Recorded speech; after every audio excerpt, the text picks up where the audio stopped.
Hello there, Virgos. Welcome to your weekly tarot reading. I have two messages that came out when I was shuffling the cards. I'm going to relay these messages first, and then we'll go into your reading. The first message here, and it's funny because this is something I've mentioned before, I feel like a few years ago. You guys are like the Aquarius of the earth signs. You have a really big heart. And I feel like, in a way, kind of similar to the Aquarius, you have this ability to detach, loving somebody from a distance, loving somebody from afar. Not so much admiring somebody from afar, but more like you care. You care about social issues. You care about people. You want everyone to be happy and to be, taken care of and to act in their enlightened, in kind of like to behave and to act in their best interest. Okay, you want people to make good decisions. And I feel like your loving detachment, it's almost like showing up as the high priestess, where she is very caring, but she doesn't impose her wills, her beliefs on other people. And yes, when you do love somebody, children, your kids, your partner, your friends, you can only give so much of yourself. You're not emotionally too caught up in their issues, in their drama, in their troubles, okay? And in a way, it's a very admirable trait because people, issues, and things that people do don't really detract you from your emotions. So it's like you're not emotionally destabilized as a result of the things that other people do. Yes, you do get frustrated, but it doesn't show on your appearance. So you know how to, deal with people with a poker face. And then I also feel like, you have the same sense of Aquarius detachment, where if somebody, even if you love them, if they repeatedly make the wrong mistakes or make, the bad choices in their lives, or if they behave in a way that you don't approve of, you don't confront them. You just kind of cut them off. You just start detaching, start moving away, and eventually you stop caring about them. Okay, so it's almost like that switch that you can easily turn on or off depending on how the other person treats you. And so in a way, I feel like, you guys are like the Aquarius of the earth signs. Aquarius and Virgo, the energy is very good for compatibility, this loving detachment. And Aquarius and Virgos, when they get in relationships, conversations flow really smoothly. You guys have the same, almost like identical values. But in a couple relationship, the romance, the passion, the chemistry might not be long-term sustaining. It might not be felt, mainly because you both are very detached. And the reason that I bring that up is it serves as a lesson learned from the Aquarius playbook, okay? Aquarius have been dealing with a lot of disappointments in their relationships, mainly of their inability to truly connect to another person. And then I feel like along the same lines, you and Aquarius, you might be a little bit severe with the way in which you behave with other people, where the emotions is like a switch. You can easily and readily turn it on or off depending on the way the person treats you. And so I feel like it serves you well. It makes life less complicated for you. But at the same time, I definitely feel like a lot of people don't understand you, and a lot of people question, they definitely don't question your sincerity, your kindness, but they also kind of don't understand how you're able to love, but at the same time become so detached. Okay, so it's like loving detachment. It's something that you have, mastered. And so it can be a double-edged sword, but I feel like, it's a strategy that you have developed as self-preservation, so that other people's problems don't become your problems, so that other people's bad decision-making skills don't aggravate you or frustrate you. You feel it, but it's just like, well, that's their life. They're going to continue to make bad decisions, and I'm going to remove myself from it. So it's self-preservation from your end, not wanting to associate with people that you feel are off track, okay? The second message that I have coming into the picture here is your ability. I feel like you and the Aquarius people, you both have very, very high standards when it comes to love and relationships. You want a partner that you can truly admire and look up to. You want a partner that is, of course we all want perfection, but I feel even more so with you and the Aquarius people. You want a high-minded type of a relationship partner. You want somebody that has heart and soul, and you want someone who's very, very kind, okay? Like a compassionate, a really, really good-hearted type of a person. There are lots of nice people, but finding someone who's truly thoughtful, understanding, loving, kind, genuinely kind, giving with no strings attached, I feel like, that's what you're after. And unbeknownst to them, that's what the Aquarius people are after too. But anyways, this is your reading. So let's go into your reading. The partner that you're dealing with, or the love interest that you're dealing with, you have somebody in your midst who is very genuinely just, they're very, very kind, okay? And kindness comes with pitfalls. You are very kind, but you know how to detach. The person that you're dealing with, they're very, very kind, and they let things get to them because they're a bleeding heart.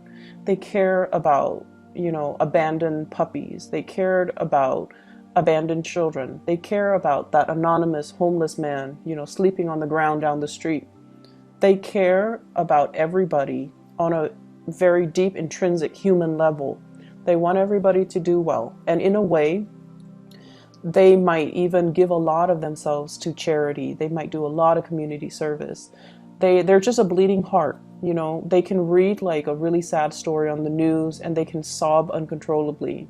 And then they can, dwell on it and tell you, life is so unfair. Why are these bad things happening to just good people? So like they're just a bleeding heart, and they don't really, in a way, not that they're naive or idealistic, but they believe that, things should be better, that we don't have to treat each other like this.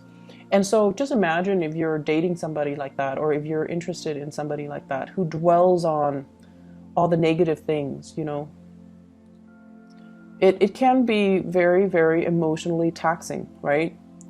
But you have somebody in your midst who is a really good, kind soul.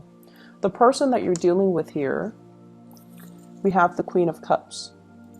This is a water sign, Pisces, Cancer, Scorpio.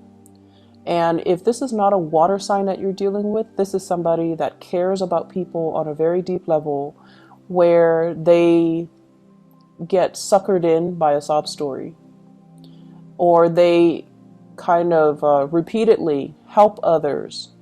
They come to the rescue of other people. They try to help other people, but in the process they might be enabling that bad behavior, okay?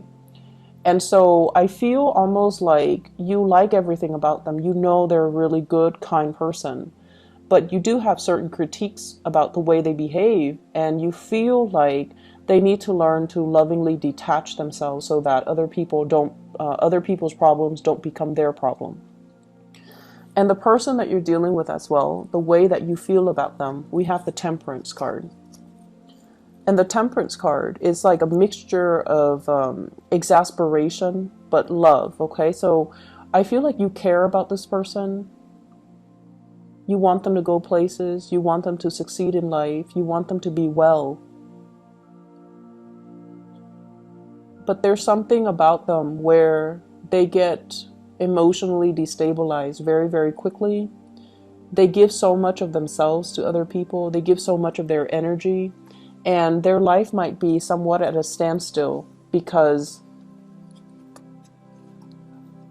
they don't know how to contain their energy to get things moving in their own lives. Okay?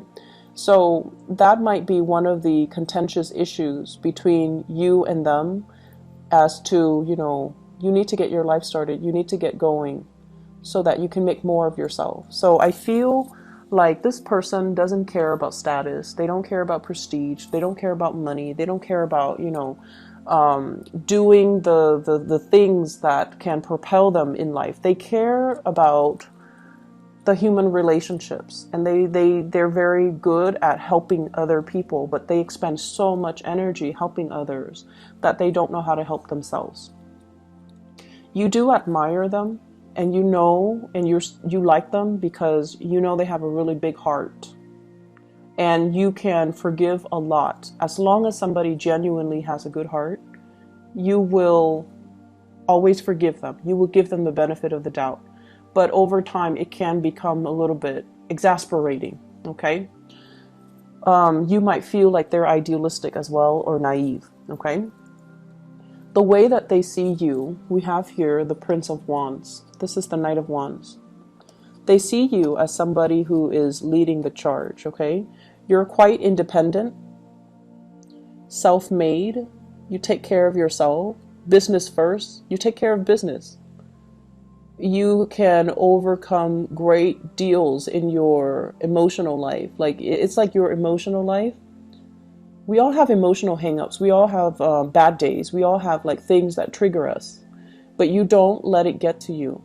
You're able to see the forest for the trees. You're able to get yourself on this hill through sheer hard work and determination. And you don't sit there and say like, oh, I've been dealt like the shorthand of the stick, and so my life is stagnant. No, you don't do that. You're a fighter. You're a survivor. And you don't wallow in self-pity and say like, life has been hard to me. But either way, life might have been hard to you, but you've succeeded against all odds. So they see you as someone who is quite intimidating, but they also admire the drive and the ambition and your ability to lovingly detach yourself from elements and people that are very toxic to you. And there's this energy here. You're so independent that you don't care what people say. You don't care what people think. You know your true calling. You know what you need to do, and you don't let other people's opinions of you affect you. They are not like that. Other people's approval, other people's opinions matter a lot to them. Family obligations, social expectations, even family expectations, all of these things weigh down, are weighted when they make decisions about their own lives. So it's almost like they're living their lives based on other people's expectations. And they're not really as independent to make their own decisions. That's what they think. But of course, you see the forest for the trees, and you feel like this person is too dependent on other people. But once again, you forgive them because they do have a really good heart. You have a partner here, or a love interest, that has a really, really good soul. Okay, their soul resonates with yours. I feel one person, it's like a karmic connection.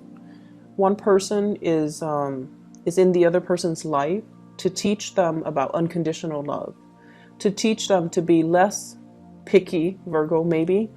Maybe they're here to teach you to be less picky. Maybe they're here to teach you to be more other-oriented.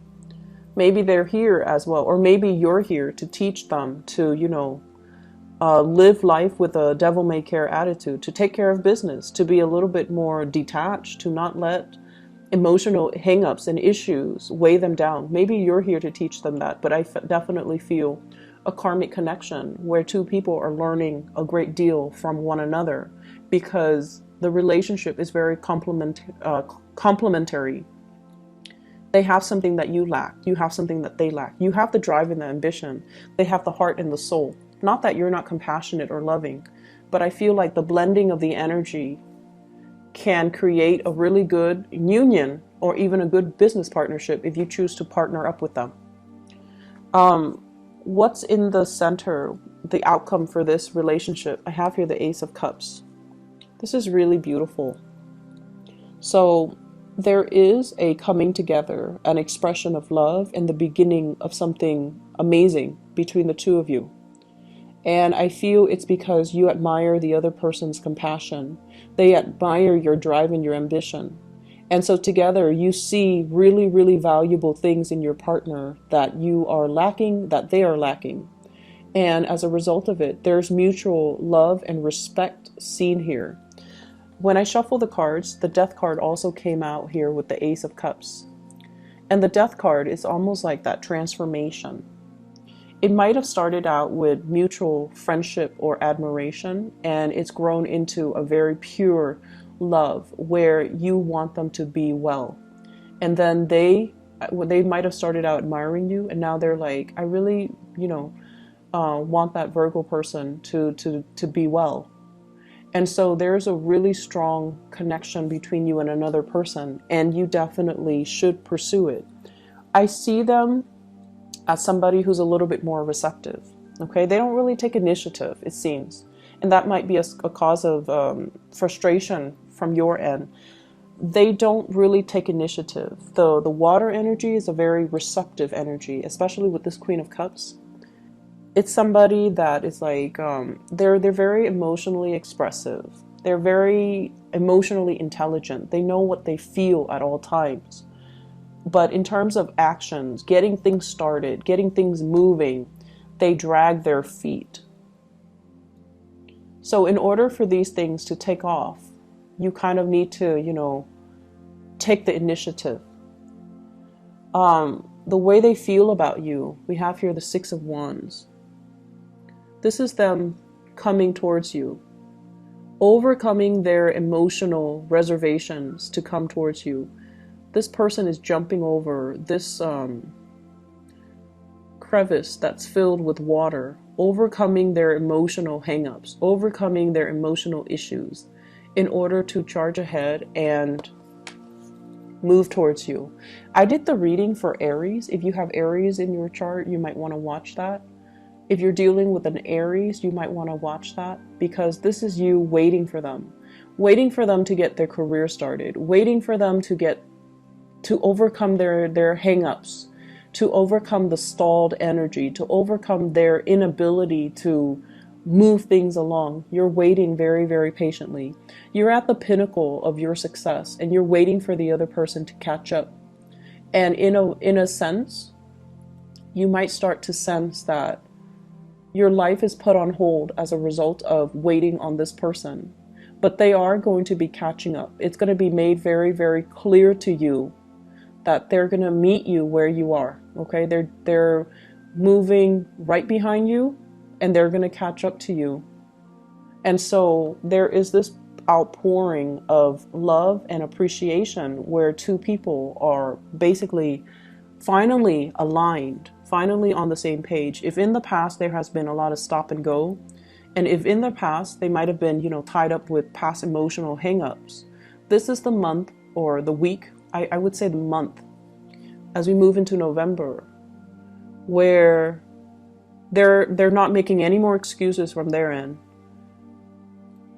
They see you drifting away. They don't want to lose you, and they're more they're taking more initiative to come towards you. Okay, so you're getting what you want pretty much. The Death card, once again, it deals with the moving away from old ways of doing. They're trying to be I want to say, like, they're trying to contain their energy.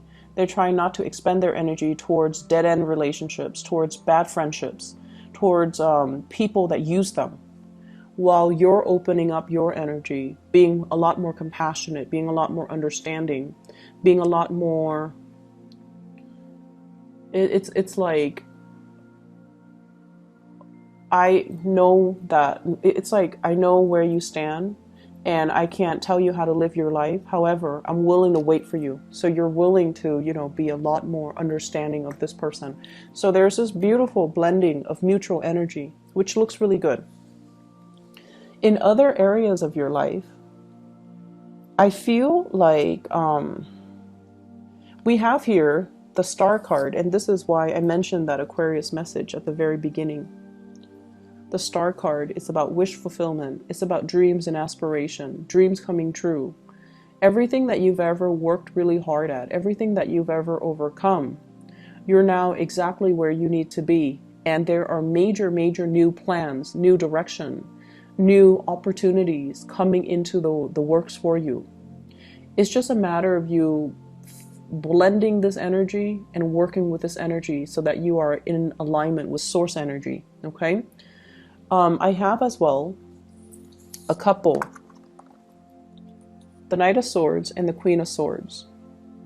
In love relationships in general, this is sort of like they're the strategic people in the entire deck, okay? They're the Queen and the King of Swords.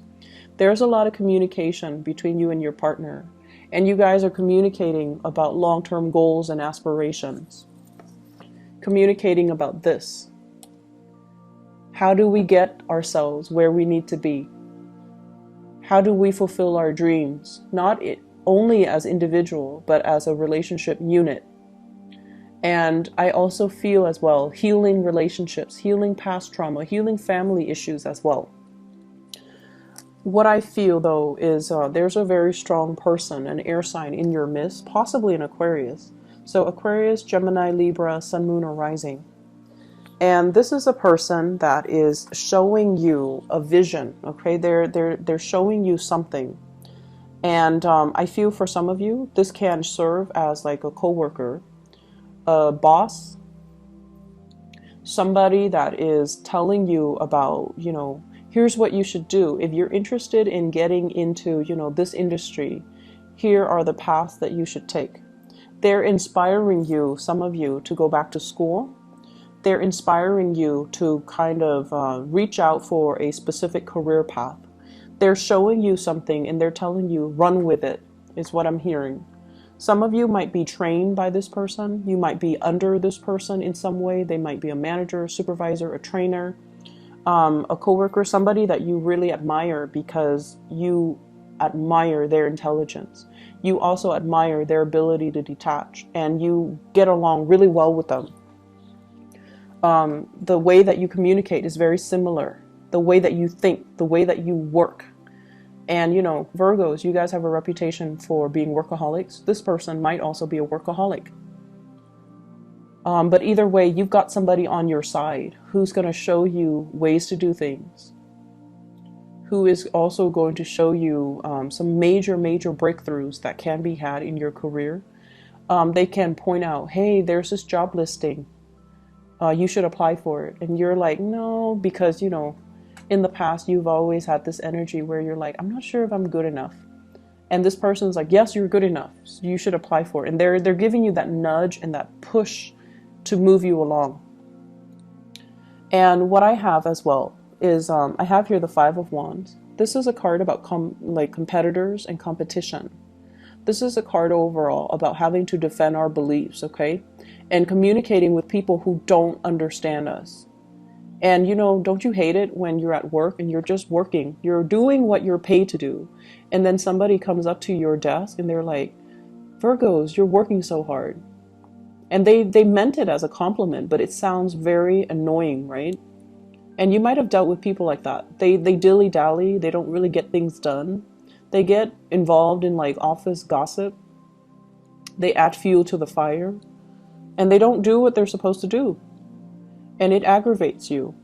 And I feel like for those in a new work environment or in a new social circle, you're finally finding and aligning yourself with your kindred souls in your soul group where they have the same values. They're there to work. They're not there to gossip. They're not there to dilly-dally and commit time theft. And, they have their own calling. They have their own vision, and they don't care what anybody says. They're going to follow in their own their own path. And that's really inspiring when we look at people that they don't care what people say. They're going to forge their own path, and unapologetically so. And I feel like that's really admirable. You're coming into your soul group and you're feeling like, wow, these people really understand me. My friends from high school, my friends from college, my friends from my previous workplace, they just never understood me, but these people understand me. And I have here a very strong air sign influence in your life. That will be really good for you. Possibly two air signs, male and a female. They both could be male, but I feel like there is an air sign here. Aquarius, Gemini, and Libra, and I feel very strong Aquarius. At the center of the spread, we have here the Nine of Wands, okay? This is somebody who's battle weary. They've been through a lot of experiences in life that made them the person that they are today. And their heart chakra is open. They're very loving, very caring, but once again, there is a sense of loving detachment about them. They don't enable people. So they don't, give with strings attached. They're high-minded, and they're not like that. But I feel like, they love to a certain extent, but they know how to also remove themselves from codependent and toxic people.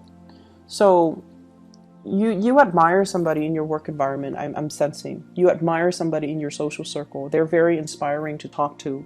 And I feel like they can give you a lot of directions when it comes to career path, education, getting you where you want to be professionally. I see somebody, if you were to ask, somebody for a letter of recommendation or even a recommendation, or to even sit and have a conversation with them and pick their brains and ask them, this is what I want. I want to be at this place in 5 years. What do you suggest that I do? They're going to give you really good advice. Okay? I hope the reading is helpful, Virgos. Lots to look forward to this month, or the month of November in general. But we are starting this weekly reading, entering into the month of November. So I feel like the energy is going to be very nice for you. It's going to be very compatible with your energy. Okay, and I see a lot of hope, inspiration, and just really good times in general. I wish you all the best. Take care. Bye-bye.